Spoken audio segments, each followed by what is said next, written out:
رسول اللہ صلی اللہ علیہ وسلم کو دوسرا بڑا معجزہ، معراج والا معجزہ نصیب فرمایا۔ آج کے مختصر سے خطبہ میں معراج اور شب معراج کے حوالے سے چند گزارشات عرض کروں گا۔ محترم سامعین، اللہ رب العزت نے انبیاء کرام مبعوث فرمائے،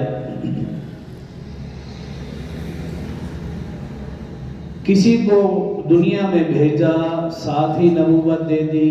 آدم علیہ السلام آسمانوں سے دنیا پر تشریف لائے، ساتھ انہیں نبوت بھی مل گئی، پہلے انسان بھی اور پہلے نبی بھی۔ کسی کو اللہ رب العزت نے ماں کی گود میں نبوت عطا فرمائی۔ عیسیٰ علیہ السلام پہلے دن کے بچے، ماں کی گود میں انہوں نے کلام کیا۔ قال انی عبد اللہ آتانی الکتاب وجعلنی نبیا۔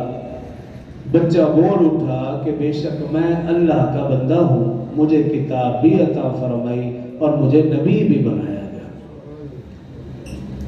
یونس علیہ السلام کو 28 یا 29 سال کی عمر میں نبوت ملی۔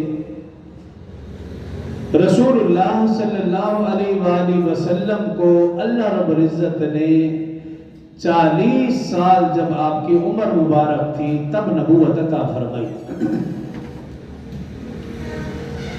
اور پھر جتنے بھی انبیاء اکرام اللہ پاک نے مبعوث فرمائے، ان تمام کے اوپر آزمائشیں، تکالیف، پریشانیاں آئیں، اور رسول اللہ صلی اللہ علیہ وسلم نے ارشاد فرمایا، مجھ پر دین کی خاطر سب سے زیادہ تکالیف، پریشانیاں اور آزمائشیں ہیں۔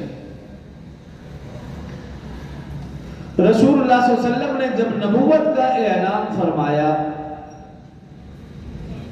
نبوت کا اور اللہ کی وحدانیت کا اکٹھے اعلان فرمایا کہ اشہد ان لا الہ الا اللہ، پہلے اللہ کی وحدانیت، پھر فرمایا واشہد ان محمدًا عبدہ ورسولہ، اپنی نبوت و رسالت، ان دونوں باتوں کا اقرار بھی فرمایا اور اعلان بھی فرمایا، تو مشرکین مکہ آپ کے مخالف ہو گئے۔ جیسے جیسے مسلمان بڑھتے رہے، صحابہ اکرام کی تعداد بڑھتی رہی، صحابیات کی تعداد بڑھتی رہی، مشرکین مکہ کا ظلم و ستم بڑھتا چلا گیا، یہاں تک کہ کچھ صحابہ اکرام کو شہید بھی کیا، کچھ صحابیات کو شہید بھی کیا، کچھ صحابہ اور صحابیات پر ظلم و ستم کے پہاڑ توڑے گئے۔ لیکن رسول اللہ صلی اللہ علیہ وسلم کی مخالفت تو کرتے تھے، ان کی مخالفت برائے مخالفت تھی، انداز جارحانہ نہیں تھا۔ اس کی سب سے بڑی وجہ یہ ہے کہ اللہ کی طرف سے حفاظت، اور دوسری اور ظاہری وجہ یہ ہے کہ آپ کے چچا حضرت ابو طالب وہ سردار بھی تھے جو آپ کی حفاظت میں تھے، دن رات آپ کی حفاظت اور دیکھ بھال اور نگہبانی میں لگے رہتے۔ جب تک آپ کے چچا جان حضرت ابو طالب حیات رہے، مشرکین مکہ کا انداز صرف مخالفانہ رہا، لیکن آپ کی وفات کے بعد مخالفین کا انداز جارحانہ ہو گیا۔ یہی وجہ کہ نبوت کا 10واں سال، ایک ہی سال میں آپ کے چچا جان حضرت ابو طالب کی وفات ہوئی، اور اسی ہی سال میں آپ کی اہلیہ محترمہ، جس نے رسول اللہ صلی اللہ علیہ وسلم کا صرف ساتھ نہیں دیا بلکہ بھرپور ساتھ دیا اور ساتھ دینے کا حق ادا فرمایا، حضرت خدیجہ الکبریٰ رضی اللہ عنہا، ان دونوں اہم شخصیات کا، اور یہ دونوں آپ کے دنیاوی ظاہری سہارے تھے، ان دونوں کا ایک ہی سال میں انتقال ہوا۔ رسول اللہ صلی اللہ علیہ وسلم نے اس سال کا نام رکھا عام الحزن، غم کا سال۔ ان دونوں اہم شخصیات کی وفات کے بعد رسول اللہ صلی اللہ علیہ وسلم غم زدہ رہنے لگے، اداس رہنے لگے۔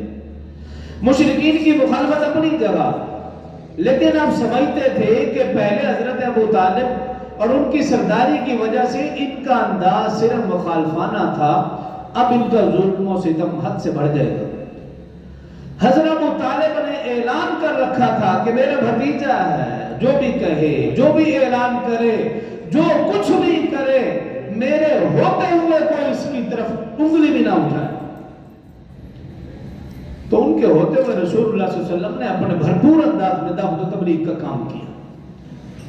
لیکن جس سال ان کا انتقال ہوا، حضرت خدیجہ رضی اللہ عنہ کا انتقال ہوا، رسول اللہ صلی اللہ علیہ وسلم غمزدہ ہیں، پریشان ہیں، اداس ہیں، اور اللہ کا نظام ہے ان مع العسر یسرا، 30ویں سپارہ سورہ علم نشرہ میں اللہ نے فرمایا یہ نظام قدرت ہے، قدرت کا قانون ہے۔ کیا؟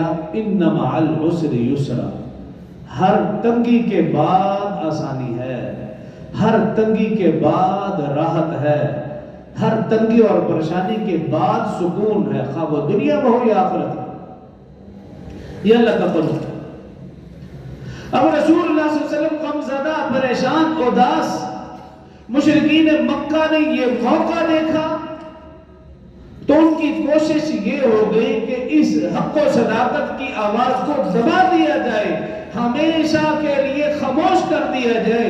مشرکین مکہ نے اپنی کوشش شروع کی، ادھر اللہ رب العزت نے رسول اللہ صلی اللہ علیہ وسلم کو اٹھایا، اور ایسے اٹھایا کہ عرش عظیم تک پہنچا دیا۔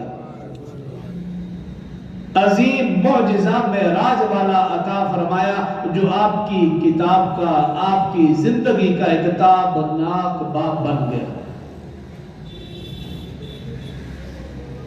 معجزہ کہتے ہیں وہ کام جو انسانی عقل کو عاجز کر دے۔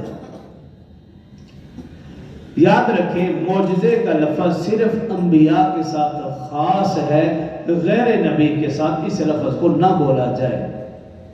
یہ انبیاء کا خاصہ ہے۔ انبیاء کرام علیہ السلام سے جو بھی ایسا کام ہوا کہ جو انسانی عقل کو عاجز کر دے، یہ معجزہ، اور اگر اسی طرح کا کام غیر نبی سے ہو، وہ صحابہ ہوں، اہل بیت اعظام ہوں، اولیاء اللہ ہوں، نیک آدمی ہوں، اگر ان سے ایسا کام جو خلاف عقل ہے، ایسا کام ہو، اسے کہتے ہیں کرامت۔ اور اگر اسی طرح کا کام ایسے شخص سے ہو جو شریعت کا پابند نہ ہو، نماز کا پابند نہ ہو، اسلام کا پابند نہ ہو، رسول اللہ صلی اللہ علیہ وسلم کے فرامین کا پابند نہ ہو، وہ مسلم ہو یا غیر مسلم، اسے کہتے ہیں کرتب۔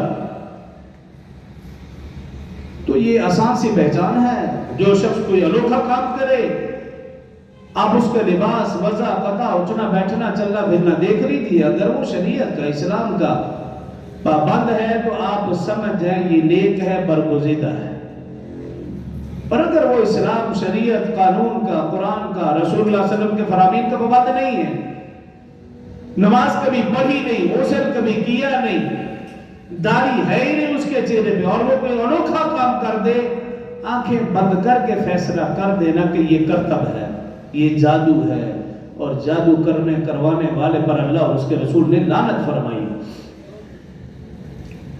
تو نبی سے ایسا کام ہو جائے جو خلاف عقل، معجزہ، لیکن یہ ایمان اور عقیدہ رہے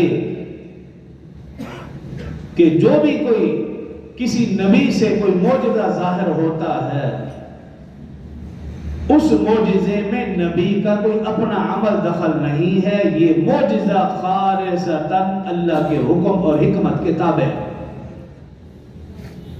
معجزہ ایسی کوئی چیز نہیں ہے جس میں کسی نبی کی ذاتی کوشش رونما ہو، ذاتی کوشش سے نہیں ہو سکتا، معجزہ اللہ کے حکم اور حکمت کے تابع۔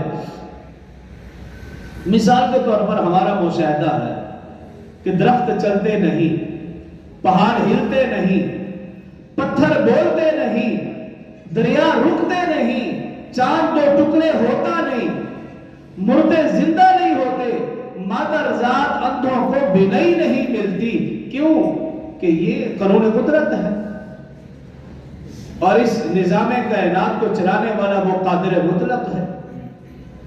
لیکن اگر کسی نبی کے اشارے سے درخت چلنے لگے، پہاڑ ہلنے لگے، پتھر بولنے لگے، چاند دو ٹکڑے ہو جائے، مردہ زندہ ہو جائے، مادر ذات اندھوں کو بینائی مل جائے، تو یہ اس نبی کا معجزہ ہے۔